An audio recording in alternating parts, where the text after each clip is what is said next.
Hello, welcome to True Hoop with me, Jarod, Hector, and Coach David Thorpe. How are you, sir?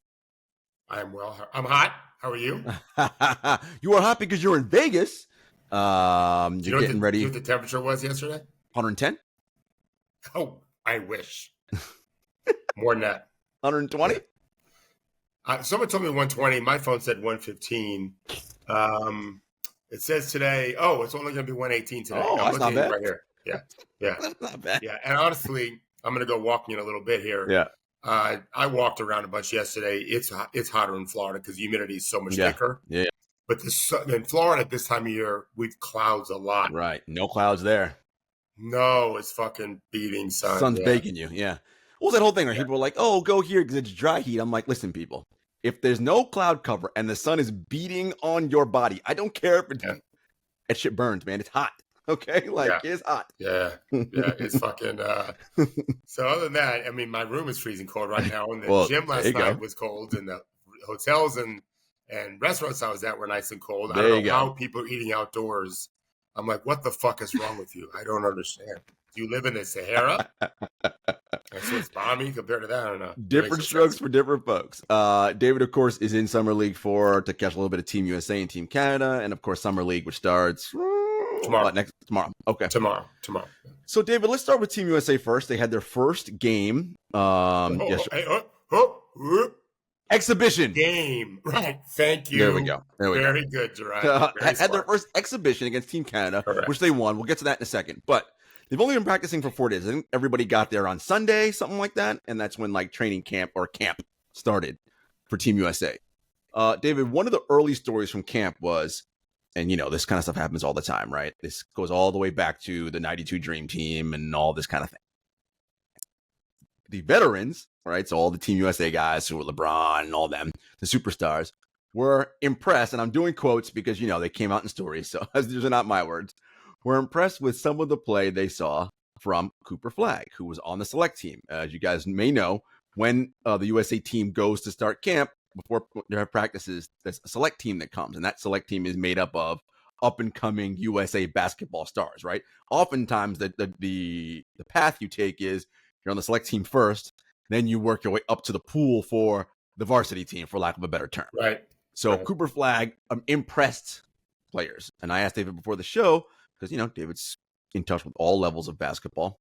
What has he seen or heard about Cooper Flagg, who was the number one player in his high school class, going to Duke this fall? Odds are he's probably a one and done. And so I'm just very curious. What do you think of Cooper Flagg? I mean, I didn't see that game. I've actually, I know people who have played with him and dads and coaches who've helped him or coached against him. It looks like he's got a super hot motor and is the real deal with that. Like really plays hard with a good amount of talent, shoots it, handles it. It looks like he's going to be a great player. I've not done any kind of breakdown into who he can be like, but when you think of very versatile, hardworking players, Lauri Markkanen is one of the best in the world now. He's a good deal taller, I think, than Cooper. Oh yeah. I think Cooper's listed at 6'9". Yeah, that's about right. I think Markkanen's at least 2 inches taller, 7 foot. Yeah, but still, that gives you. I mean, Lauri's just a phenomenal player now. And Cooper probably is more advanced than that at this age. Yeah, so Markkanen we didn't see this Markkanen way after Chicago. Yeah, it was in Salt Lake City. So is he worthy of the number one overall pick? I don't know. I will tell you, based on what I saw last night, the fact that Cooper Flagg performed well in the workouts has a lot to do with how disinterested the team is yet in really competing at a high level. Understandably so. You and I have spent all season talking about how long the season is. I'm not going to sit here and criticize a bunch of guys in early July in 184-degree weather to bust their ass against a high school kid. Right. Yeah. I just don't care about that. But he's dominating everybody else, and I happen to love guys who just bring that motor no matter what. And he supposes he's that guy. I have a very close, very, very close mutual friend. I have multiple very close mutual friends with Kevin Boyle at Montverde. I am not. If I met Kevin, maybe it was one time. I don't remember. But I need to reach out to some of my buddies that know him really well. Some are agents and some are men whose sons played for him. And then I have coaching friends too. I need to hear what Kevin has to say because he normally is pretty good about, like he said, Ben Simmons is the best player I've ever had here. And it made sense. Like he's not afraid to speak in hyperbolically when it makes sense to. So it's not really hyperbolic. I think we should ask him. I'll have to ask him because guys that are skilled and play that hard with that size, and those guys make it. How good, Right. How good is the shot going to be? You and I do this all the time. Players get better. Players don't get better. Mm-hmm. We're a long way from 24-year-old Cooper Flagg. We sure are. I believe he's still 17. I think so. Yeah, he's he young could be for a his rising grade. Yeah. junior in high school. Yeah, and now he's going to Duke. So I like hearing about young players who just fucking compete. I was talking to a player from Team Canada last night on the court before the game. I asked him what he thought his chances were, knowing neither team's taken his game. The game was not it wasn't a game. It was a workout with referees and tons of fans made a bunch of money for somebody. But this player said to me, we have a competitive group. Well, I didn't really see that too much last night, but that's understandable. Those guys all just got done playing the NBA in the last 6 weeks too. So when you can really fucking compete, that's a big step in the right direction. And they're vets, right? So they know their bodies. They know when they have to start ramping themselves up to give it 100% full go. They ain't going to be doing that in day one scrimmage, right? And inside of Team USA practice. Right, correct. And also, as you said, I think they had 4 workouts. I don't know how many are hard practices, but I had someone tell me last night, man, Tyrese couldn't beat anyone off the dribble. And I said, well, of course. I don't think he tried. Right. Yeah, I think he's just mindful of, okay, I had a ham issue. I probably just worked really hard for a couple of days after not doing much on my legs. And I mean, the guy that was the most impressive, did you watch the game? I did not. Okay, the most impressive athlete by a huge margin was the oldest guy on the court. Well, LeBron is, he's just. I had dinner with 2 agents. I had dinner with, it was 2 agents and the father of one of the players last night after the game. And that's all we could talk about is, unbelievable the way this guy can go. Yeah, so good for LeBron, but he's been off the longest. Well, I was going to say, he's been sitting home since April. Yeah. So AD, I thought AD moved well too. Embiid did not. Well, I mean, he's still getting better, right? Still recovering himself. I was on the court before the game. First of all, the very first player on the court, the first player on the court to shoot was LeBron. Yeah. Did a full workout, shooting workout. The Team Canada's pregame workout was like a high school workout, really, just because they don't have that. You only allowed 30 minutes, according to FIBA. I don't think Team USA subscribed to that theory. They did whatever they wanted. I thought so. But, meanwhile, Canada started with a big lead, and then USA reeled them in. Yeah. But, LeBron, wow. And Embiid, his talent is so overwhelming that you could see when he was able to move, how effective it was. Oh, yeah. He's a long way from being ready for an Olympic game, really. Yeah, for sure. I probably know the answer to this question, but and I know as a coach, I know this. You have a choice: a kid with a molten hot lava motor, and the uber talented kid. You always want the kid with the molten hot motor, right? I want the motor. Yeah. Now, to be fair. You need talent, obviously. I evaluate, do I think I can help this guy understand how to play harder? I'm watching a player now in the summer league who I think he can play harder. I don't know that he's ever needed to. And he does now. He's playing really, really well in out west. But so that's something I look at is, do they just not know any better? Like Amari Stoudemire was so lazy in high school because he didn't have to play. Right. But yeah, I'm definitely attracted to guys who just really compete because that's what the name of the game is. Just win possessions that way. And obviously, LeBron, to me, that's all, this is what he does, right? He is the alpha on this team, right? The guys are going to go and do whatever LeBron says.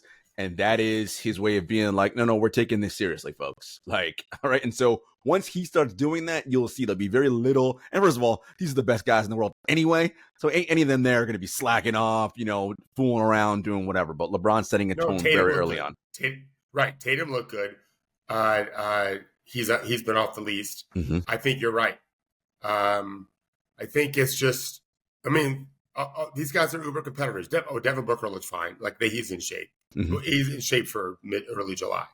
I would think America would play with an edge after what happened in the World Championships. Mm-hmm. That's why these guys all signed up. Yep. They did not play well yesterday, understandably so. Neither team cared. Right. They weren't going to scheme up the opponent. They may play each other. Although I don't know Team USA's grouping. Mm-hmm. Canada's is a joke. Yeah, who's in there? Australia, Greece, Spain.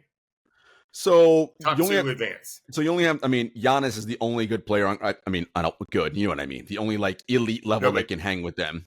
Yeah, but Nick Kawhis is still playing, and he's super smart. He's won 1 million games. That's true. But yeah, I don't know who else their team is on, but still, Giannis ain't nothing. No. And Kawhis is one of the best European players of all time, American-born. Talk about a hot motor in Giannis. That dude's got a motor. Yeah, and they just qualified. Sure did, and he was so happy about it too, thrilled. Yeah. Right. So let's assume they're going to beat Greece. I think Canada probably should beat Greece. I don't know about Spain. I don't know about Australia. I haven't looked to see the rosters yet. Historically, those teams are just very good. But it's the Olympics. There's not a bunch of bad teams. The World Championships have some bad teams. Right. I don't think the Olympics have many bad teams. No. And the NBA talent, not just NBA talent, but world talent. Guys who play in the Euro League. Yeah. And also guys that have camaraderie. David, you talk about this all the time. Yeah. When the talent gap is so big, as it often is on Team USA, what comes into play is tactics and strategy. And that's what a lot of these teams have, right? Is years of working together and knowing, like a sixth sense, where everyone on the court's supposed to be. And so that's oftentimes what causes problems, right? Backdoor cut, this move here. And it's like, oh, shit, right. These guys are in sync and we're not. Well, yeah, because that's what they do. I think that Eric Spoelstra really believes in that from Miami. I think we're seeing in a team like Indiana a similar a zig towards sameness. And it definitely affects these international teams too. They just the ones that spend more time together, at the highest level, like Team USA, they just are all such brilliant players. Get the world's best musicians together, they're going to figure it out pretty quickly. Oh yeah. So one of the things that we talked about before you went out, you said, okay, Canada, they look. I love the fact that they have Shea, Andrew, and Jamal Murray. Of course, they have Dylan Brooks and RJ Barrett's resurgent, a bunch of good guys. Andrew Wiggins not playing. There's a Warriors thing around that, which means they're probably going to trade him. So they don't want him to get hurt is probably my guess on that end. But you had some concerns about big men on that team. I know it was just one scrimmage exhibition game. Oh, I have concerns. Is that still okay? What are your concerns about Team Canada? It's not fair to compare it to it was what was it? Here was the rotation for Team USA last night. Embiid to AD quickly to Bam. So hey, guess what? Canada's the big men are as good. Kelly Olynyk, Dwight Powell started the game. Although I think Kelly should start. Dwight started, I think, because of Embiid starting. Right. They felt like Dwight Powell looks so strong. I don't know I've not seen him in person in a while. I remember I knew him in high school. So he don't play much this postseason, so we should be No, for sure. He's just they can't touch those guys. Olynyk is he can shoot. Yeah, Canada, they're gonna have to play really well. I was not impressed at all with them last night in any way, shape, or form. But there's a talent gap. Team USA, Canada's got after their top 8 or 9. They got players that play in the Euro League or in Europe. Great, right? And they've been around a long time, but not with these players. Right. And Team USA just has stud after stud after stud. And they added Derek White. Poor things added Derek White. When Derek White's like your 12th man, yes, he should. I was telling a player yesterday. I think that Steve Kerr should just always have him or Drew in the game at all times. I think so. And you're always going to have the best perimeter defender on the court. Always. Yeah.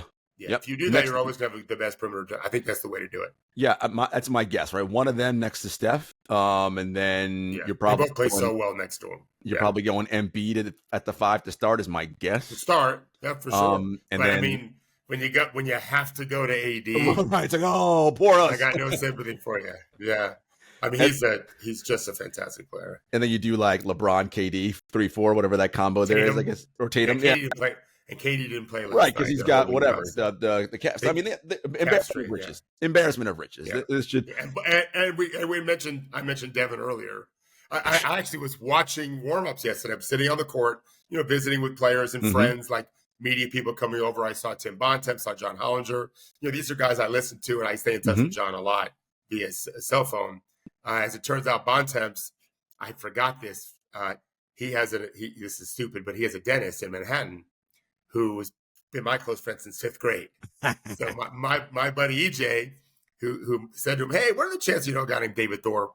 And I know him really well. And he's like, "Oh yeah, I know he did. Yeah." So I visit with them, and then I saw Booker walk out. And I'm like, "Oh my God, they have Booker, and we haven't mentioned Anthony Edwards." Jeez, who led them in scoring last? I mean, So what we're saying is, it is highly likely this team wins the gold medal. So no. Oh, because I'm not saying that for this reason. You just said it. How's our continuity going to play? How's their motor going to be?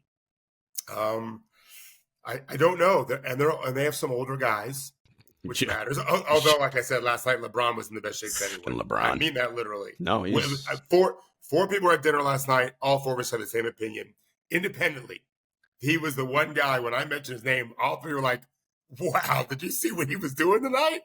Yeah, so he had a chase down block. I saw the highlight of that. Yeah, I mean, he's... So the answer to your point is, if those guys are all locked in, I think we have a great chance. But the one thing about these one and dones, unlike a series, is if you just don't shoot well. Yep. I was at the game last night. I was at one point. I mean, Team USA must have missed their first 10 threes. I was sitting with some journalists. I don't know who they were. They didn't know who I was, I'm sure. And they were just all, well, if we don't make a shot, we're not going to probably win the game. And I realized they were rooting for Team USA because I didn't give a fuck on who the we was. And it's probably true. But you do have some good shooters on that team. And it's a short line. Yeah. Yeah, it's a short line. And it's unlikely that everybody doesn't shoot well on that team, right? Like, correct. There's so they have many enough good shooters. weapons where, and again, KD didn't even play. Right. But to your point, it is single elimination, and the expectation is that Team USA wins. So in a game against France or whomever, and it's the semis, right, before we get to the gold medal game, and it's tight. It's a 5-point game late, and all of a sudden, clank. It's like, well, do we start getting tight and like? I know these guys have all won NBA titles. I get all that. And it's true, the Olympics are a different kind of pressure, right? Because no one cares about this team when they win gold medals, because that's what they're supposed to do. People care when they lose. And so that's going to play as a factor for sure if they're ever in a situation where it's a tight game. So I'll take you back. Listen, no one gets every prediction right. I get plenty wrong. But I remember watching Rudy Gobert play in Summer League and tweeting, and you can find this. People have sent this to me because I didn't remember it. This guy's going to be special. If Team USA is ever going to lose, but at this point, Team USA hadn't lost international game in quite a while. They ended up winning a lot more games in a row. But I tweeted something along the lines of, when they lose, it'll be to a team with this guy because they can't make a three, and he's going to shut the paint off. Well, no, he's in this tournament, and he beat. Right. Oh, that's true. Yeah, I didn't even think about that. You're right. He beat Team USA. I believe our first loss was to France. Yep. After that long streak, and so I don't think we have a bunch of slashers. Tatum made a phenomenal, really impressive attacking move and scored off the board yesterday, off the dribble. AE obviously is great. Yeah. Booker's good. Yeah, Booker can get. Yep. LeBron needs to head his team now. So we got, but Embiid's again, talking to a player last night. Embiid's the game changer. If Embiid is moving and healthy, the comment I made to this player is he melts defenses because you just have to shrink. And now who you're shrinking from? Right. Yeah. So imagine this is. I'm sure Daryl Moore would love to have Steph Curry on a team with Embiid, right? Yeah. Right. So that's if you don't have a lot of the slashers, we have that, and a Team USA has 40 minutes for sure of rim protection. Yes, Embiid, absolutely. And Bam and AD. We have 40 minutes of it. So they are the heavy favorites, deservedly so. It's a one and done situation, and we need to play with edge. Yeah. Jarod, ask yourself how, like, what's the motivating force? These guys are so rich. So rich. They're such rich guys now. And how many rings do they have between them? A bunch. How Dozens. many finals appearances? Dozens. Multiple dozens. Right. Yeah. Right. And so, but this is really what separates these guys is that when it's time to line up, let's go. I'm offended by you think you can beat us, that kind of thing. And you and I talked on Monday about AE's comments. In speaking to Bontemps yesterday, he's been great. Came off the bench yesterday, no issues at all. Totally knows his role. He knows. Yeah, he was kind of messing around. I did course. not know that. Yeah, he was just being AE. Messing around. Yeah. So I think the vibe, and I think his vibe is good. I think it's good for the team. I think Curry's vibe's good for the team. Yeah, I think Booker's got an edge about him. So does Drew. And Derek White, Tim was saying to me last night, Derek White, like he'll never complain for 1 second. I'm sure he's right. Neither would Drew. Yeah. That matters. Guys who know their roles. They know exactly what I'm put on this floor to do. And and I'll do it. And I'll be the best at doing it. And AE, he knows he's going to have a vital role to play. You mentioned Slasher. He's the youngest guy on this team who's going to be able to, very few people can stay in front of him. In the NBA, I don't know how many people in this competition are going to stay in front of him when he decides to go downhill. So okay, and of course you're right. You know this better than me, I think. I'm expecting you do. Who among this group has already won a gold medal in the Olympics? So LeBron? Steph, I'm sorry, not Steph. Not Steph. Steph's only won world championship. Not Steph. I didn't KD, LeBron, Tatum, Book, Drew, Bam. Who else is on this team? I should name 7 guys, right? Drew won a gold medal? Yeah, because he was part of in Japan. Yep, he was part of that crew. Yeah. Mm-hmm. Yeah, right. Remember, he flew on the plane with Devin after that fight. Yep. Mm-hmm. Yeah. Good. Because AE doesn't have one. He doesn't. He doesn't have a bronze medal for the senior team either. Anthony Davis probably, I think, made an Olympics gold. I think he's been on an Olympic team. I think. So so we have a good number of guys that have done it, which I think is good. Hey, so before we move on, let me tell you 2 great things about last night. So my favorite thing last night on the court was LeBron. You're gonna love this, Jarod, so much. LeBron's coming on the court, pretty good speed. He's on. If you divide the court in half, long ways. He's on the big right rectangle, big right box. Yep. He fires a fucking rifles a right hand pass to Curry. Oh, I think I saw this clip. And it goes right out of bounds. Yeah. You know what LeBron did? No, my bad. Okay. So I'm gonna ask you. I listen, there's an elevator in the T-Mobile Arena, and I had to go to level 5. Level 6 was above the roof. There was no level 6. So I really have no idea if he said my bad or not because I was fucking high, okay? I was on the court before the game, but not during the game. So let me ask you this. If he had played for the Lakers and he throws a pass and definitely not saying my bad. Nope. Not saying right. He's angry and frustrated, like, why the fuck weren't you there? But it was Curry. Mm-hmm. And LeBron thought for a minute, and then he slapped himself in the head. It was awesome to see. And I thought, all right, like he knows. If my pass isn't caught and it's Steph Curry on the other end, that must be my fault because I know he knows where he's supposed to be. There is the saying, David, game recognized game, like all the things. Yes, you're in the NBA and it's a fraternity and all that, right? And a brotherhood that anybody who plays, we all get that. But there are clubs inside that fraternity, right? And the guys who are the guys, they feel a certain way about one another because they know, kings of the world. Yes, we are, right, at one form or another, the best at what we do, right? So if we share this floor together, it's not because I threw a pass, and this is no disrespect to Austin Reeves or whoever, but you're like, you ain't one of us. Like, we're one of these guys. So I get it. That makes sense. Yeah. So that I really like that. I thought that was good for Team USA to see that from LeBron. But the other great part of the night is during the course of the night, they honored all the women gold medal winners, or maybe not gold medal winners. Maybe what they probably all did win gold medals, but members of definitely not gold medal winners because the first guy they honored was Doug Collins. Okay, the guys. So they did the girls first. Mm-hmm. So the former members of the national team, men and women, in every decade, starting with women in the 70s, Nancy Lieberman, that group. Mm-hmm.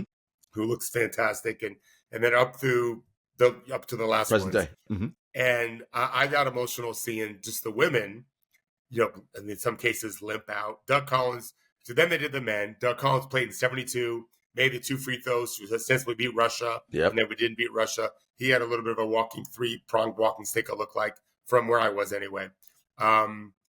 Bobby Jones, who I got emotional with the guys. I didn't grow up watching women basketball a ton. I'm sure I watched them in the Olympics, and I know some of the names, but I know the guys well. And so I hated Bobby Jones because I was a Lakers fan. So he looks incredible. He just looks he's probably in his 70s, right? His 60s. I thought it was a really cool thing. Gary Payton. So some of the women, you would know all the women, I'm sure. They danced. They were really great. The guys were a little more laid back. The women are like, when you're a mom, like you've conquered the world. Yeah. It's so hard to be a mom. So I thought the women were in their element. The guys were a little bit different. Sam Perkins, he was looking pretty chill. I forgot he played. It was a cool thing. I hope the players recognize that, the ones that rush on the court, like, it's going to be me one day. Yeah. I'm just going to be an older guy coming back and probably gained a few pounds. And no doubt, life has been challenging. But who would you think of? So there's a lot of guys there. Yeah. By far, the biggest applause. Andre Iguodala was number 2. Whoa, not really? Even close. Wow. Not even close, number 1. Not even close. And USA men's, and he's a long retired player. Not long retired, and many appearances with Team USA. Jason Kidd? That's a good guess too. No, it was Melo by a lot. Olympic, he wasn't there. Olympic Melo. Yeah, that makes sense. Olympic Melo. I mean, it was. Yeah. I mean, Carmelo must have felt great. It was really warm. Well, David, Melo holds a special place in basketball fans' hearts and minds because when he was at his best and when that dude was cooking, I mean, offensively, yes, spectacular. You're just like textbook. And people love scoring. That's what they love to watch in basketball. He can really score. Oh man, can he fill it up? Yeah. Super fundamental player. So there was an interesting that happened at the end when the women did it first, like early in the game. Then they all get together for a picture, and everyone are arms around. Lovely scene. 5+ decades, 50+ years. Then it was the men's turn. So as soon as the youngest guys come out, Carmelo was the last name they mentioned.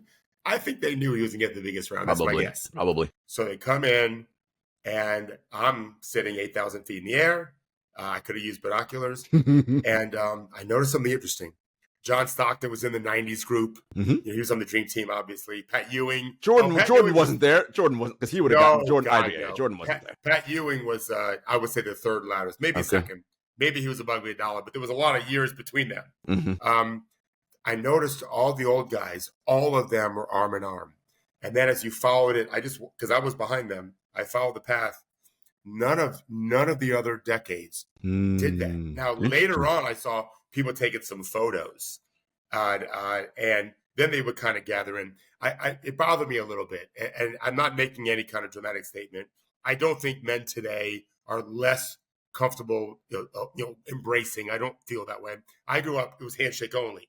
Now it was only a bro hug. Mm-hmm. People I've never met before are coming in for the bro hug. Fine.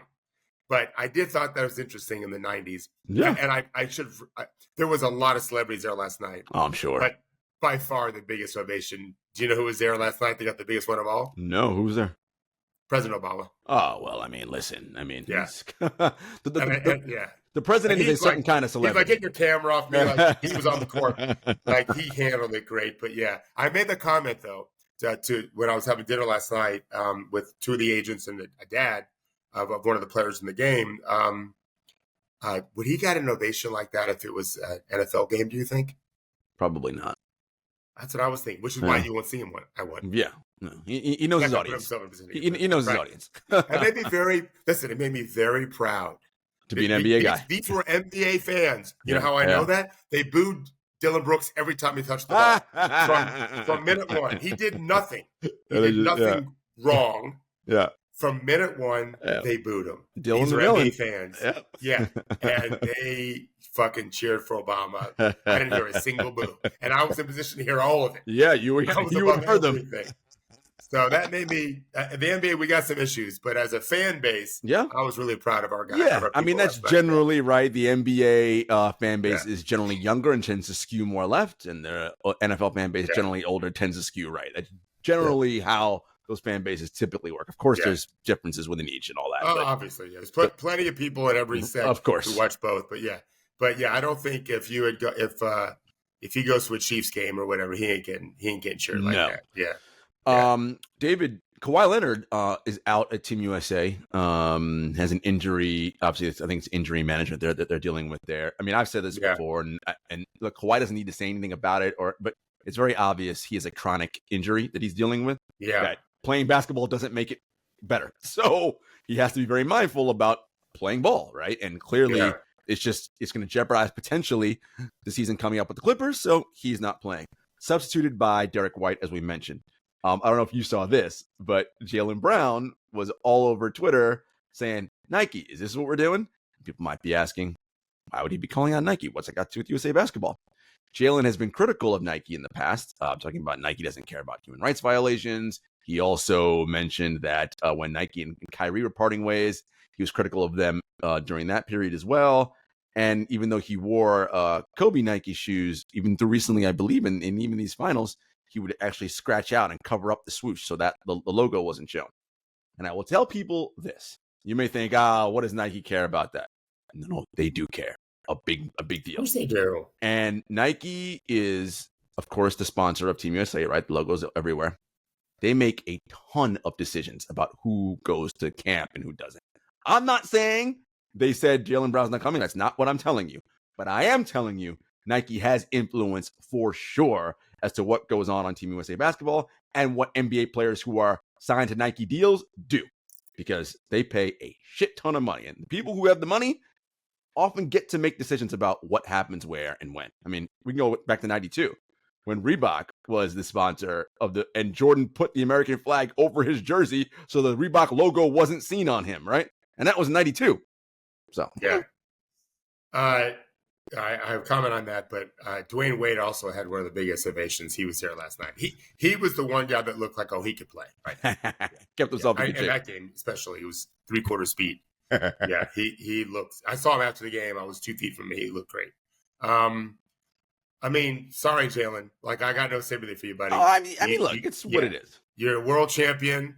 What's his contract worth? Oh yeah, I mean, just signed a massive deal. This is the world. This is how the world works. If you are going to be publicly critical of an entity, you should not expect to get preferential treatment from that entity. I don't see how anyone should be any different. There's it's a silly concoction I'm going to tell you, but people who are religionists will ask others, including I've been asked this before. I literally had dinner with someone last year. Well, if you don't believe in God, then why don't you just commit crimes all the time? And I just thought, that's just so stupid. Why don't you commit crimes? We have laws, right? And I don't like hurting people. Like I feel bad when I kill bugs, unless they're like biting bugs. Fuck those guys. You know, like what are you talking about? Like this is we're trying to all connect, and if you're allowed to be critical, by all means. I have nothing against Jaylen Brown being critical of Nike at all. In fact, I feel the opposite. I'm all for it. It's very hard, and now in light of the Chevron case, even harder even to hold gigantic entities accountable for much. But they do run the world, and you have to pay a price for speaking up. It's just the way it is. That's just how it goes. Yeah. You know, and quite frankly, I think Derek White was the right guy to add over Jaylen Brown anyway. Mm-hmm. We got plenty of big wings. We need another defensive guard because of little guys out there that can score. Yeah. No, look, this team will be well suited. So we'll see. They're on a plane. Maybe now they took off today. They're heading to France. Canada's on their way to France now. Do you know where Team USA is going? They're going to Abu Dhabi. Abu Dhabi. I believe. Well, listen, the NBA is trying to grow itself in money. We know they're going to do Serbia. They're playing over there, and I forget some other team in an exhibition. I forget who. So it's fun to see. Canada needs to. So for those of you that are Canadian listening, they stayed at the Vidara, I believe. Oh yeah, which is a very decent all suites property where I used to stay at once I stayed at Trump Towers once, long before he was president. I'm like, I'm never doing that again. So the Vidar is really close, and it's fine. And I like staying at casino properties. I can help it. Like I'm not at one right now. But Team USA ain't staying at the Vidar, man. No. So maybe Team Canada will book an Abu Dhabi trip next time and do the same thing. Yeah, because they don't. It's an act of love for those Canadian players compared to Team USA. Yeah, no doubt. All right, folks, we'll be back after a brief commercial break. Some major news, David, in the world of the NBA. Well, official news. I mean, we've known it's been happening for a long time, but now pen to paper has happened. The NBA has completed its latest media rights deal. 11 years, $76 billion with a B dollars. Folks, I don't know if you can contemplate in your mind how much money that is. It's a shit ton. And it is going to be almost $7 billion a year. Yes, and it is $1 billion short of that. Yeah. Mm-hmm. It is all. Well, it's $1 billion short of that. It's going to be split up between ESPN, ABC, NBC, and Amazon Prime. So get yourselves ready now if you're trying to figure out who's watching games. But TNT can match, right? Getting to that now. So now TNT what has can they match? 5 days to match one of the portions of that deal. So it can be the NBC portion because TNT ain't paying 77. They don't have that, But one of the portions of those deals they can do. We'll see if they do it, because if they don't, that means inside the NBA and all those things as we know it will cease to exist. Because those guys are all contracted to TNT. Now, it doesn't mean that NBC or Prime wouldn't potentially say, hey guys, we'll pay you money, come over here and do your show here, yada yada. We don't know. I've talked in the past. Ernie Johnson's a loyal TNT guy. And he gets all the baseball stuff. I don't think he moves. But again, that's something to worry about a little bit down the road. 25, 26 is when that deal starts, the beginning of that season. But that's just so people know. Here's the interesting part about this. The salary cap is what it seems in the short term is looking like it'll go up about 10% every year. 10%. Which is a shit ton of money. So if we're looking out at that 2030, 2031 season, guys can be making your Supermax players by that point. So think about SGAs, your Luka Doncic's, right? Because they'll be in their late 20s. $80 million and possibly $100 million a season. 2030, 2031. 2030, 2031. Okay, got it. Okay, yeah. 80, 100 million. Even $100 million a year. I'm just like, wow. Because we got guys making 50 something now. And we're like, holy hell. Could possibly be double that not too long from now. Crazy. So we always hear about how these, every network is losing money on the NBA. Mm-hmm. But are they losing money as a company? Right. Because to me, I mean, companies make bad investments all the time. All the time. So maybe this is, I don't know. But I wonder if sometimes do they feel like it's a loss leader? Is it part of a marketing campaign just to make us cooler? As an example, Hulu started showing NFL football, and now they have the Bear. I think they just felt like Dame Lillard was doing Hulu commercials, if I'm remembering Dame, right. I think Embiid used to do Hulu commercials too. Yeah, a bunch of NBA guys have done Hulu stuff. So I wonder if they're thinking because the NBA and social media world is way more popular than anything else, like by a huge margin.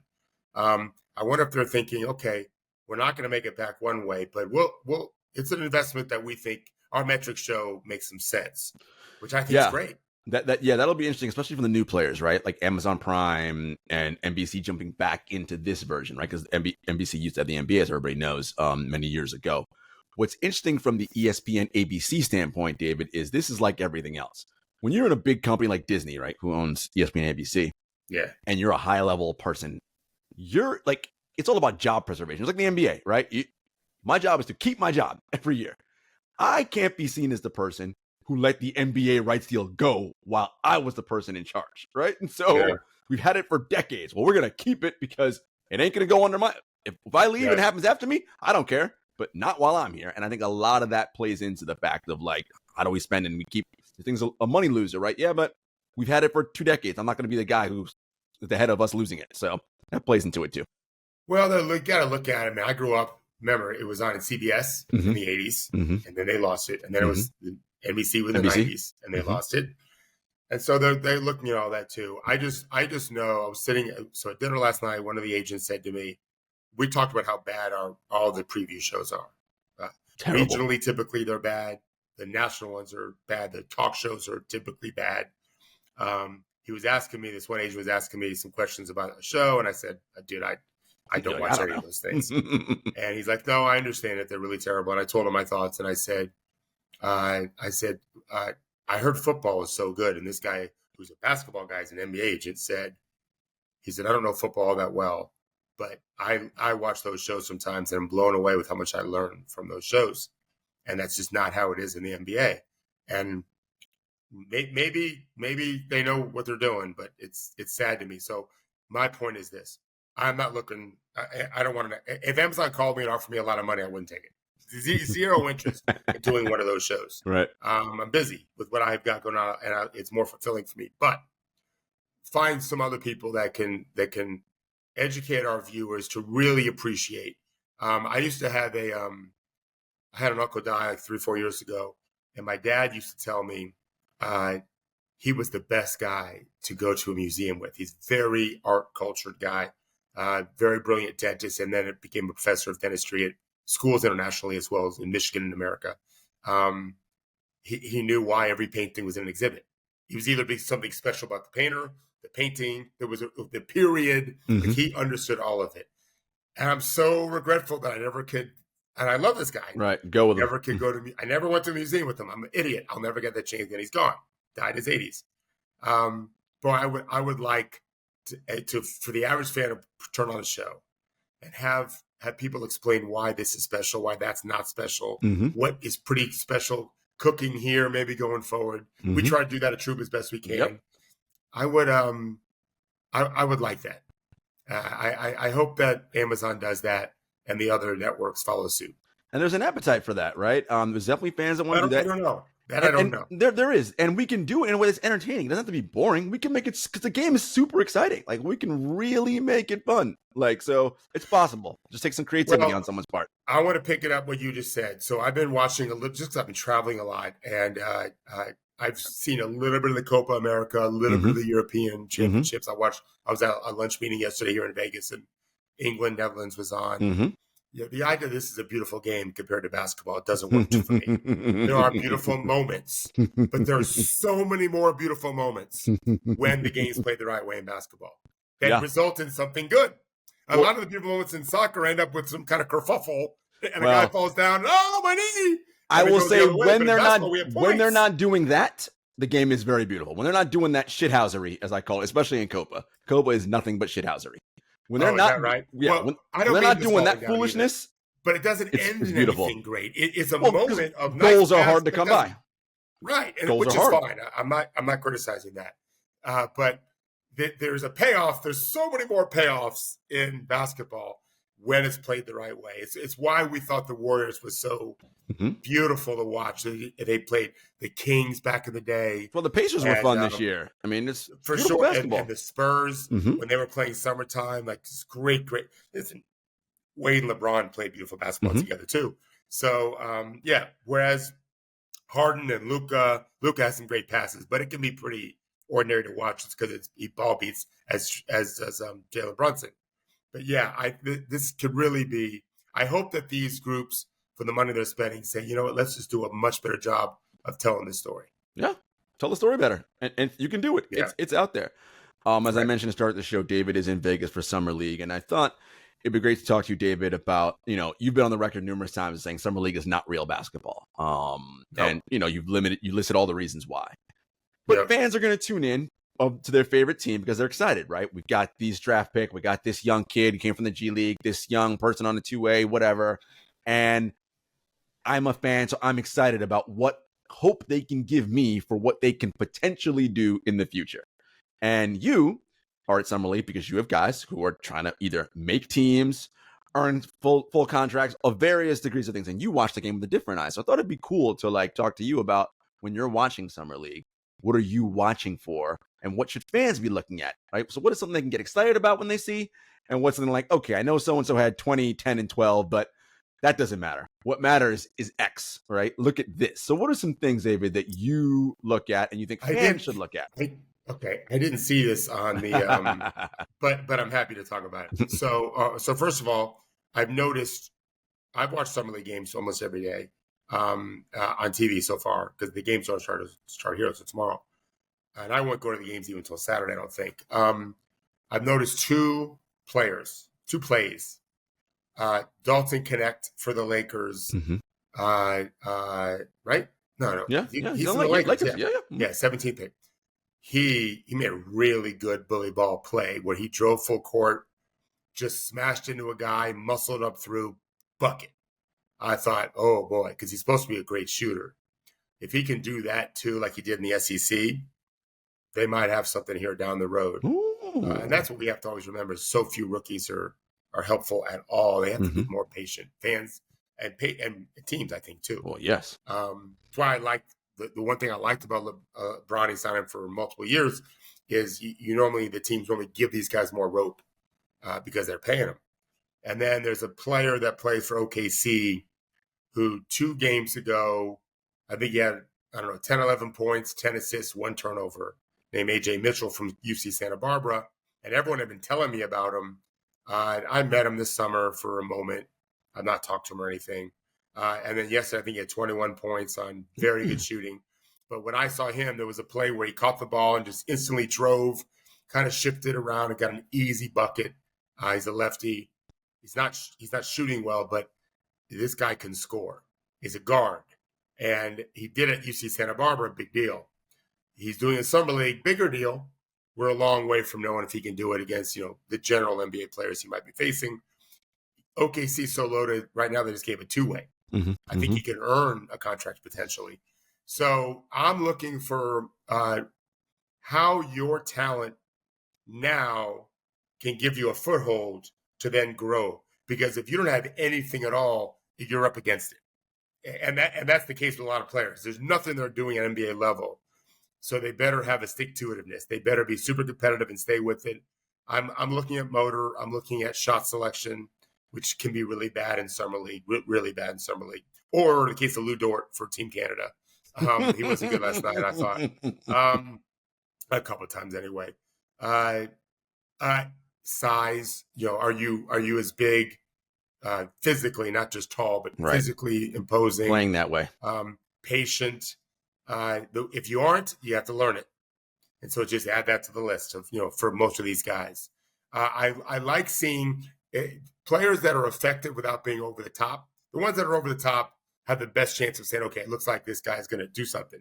Players that are just mildly effective, but they're efficient. I like their chance if they just stay with it.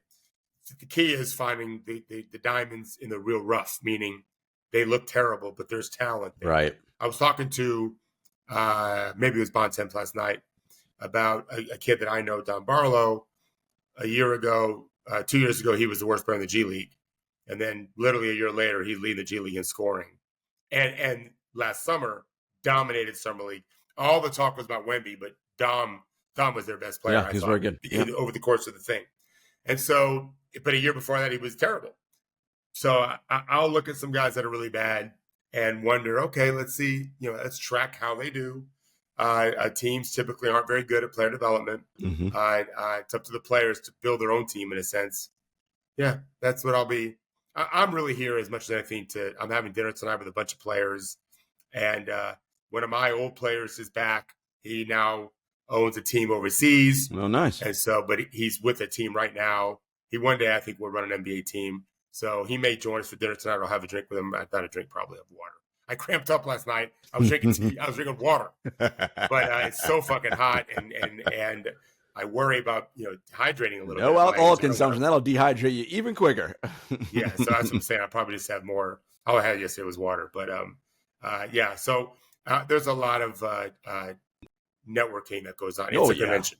I mean, everybody, this is like All-Star Weekend, Summer League, Finals. Those are like the big dates on the NBA calendar when just about every person and is involved in the NBA is there. And so it's just a time for a lot of networking. Did you happen to catch any Zach Edey of his first game? I did. What did you think? Yeah. Okay. Everyone's going crazy about it. But this is why I have you here, right? Because the stat line looked good, but you're like, meh. Yeah. When I see him defend, I mean, he definitely can score around the rim. He's an enormous man. Huge. And he scored, I think, a couple times on Walker Kessler. People are excited about him. But until I see him on an NBA floor, really, I just don't know what he can do defensively. I saw him give up an easy lob dunk. I'm not mad at him for that. Everyone gives that up. But I think it's going to be a problem from the playing space. Are you going to drop? That's a problem too. I don't know how you play him more than spot minutes. Again, Luka Garza dominated. Kofi Coburn dominated. Luka Garza in the NBA as a role-playing, not even rotation, just on the team. Kofi never made the NBA. Zach's bigger than those guys. But I don't know yet if he can defend. We'll find out pretty soon. Oh, very good. All right, folks. Enjoy the weekend. Enjoy Summer League. See if you can catch some of any of the USA scrimmages. I think it might start this weekend when they get over there to Abu Dhabi. So take a look at all that, and we'll be back on Monday. Take care.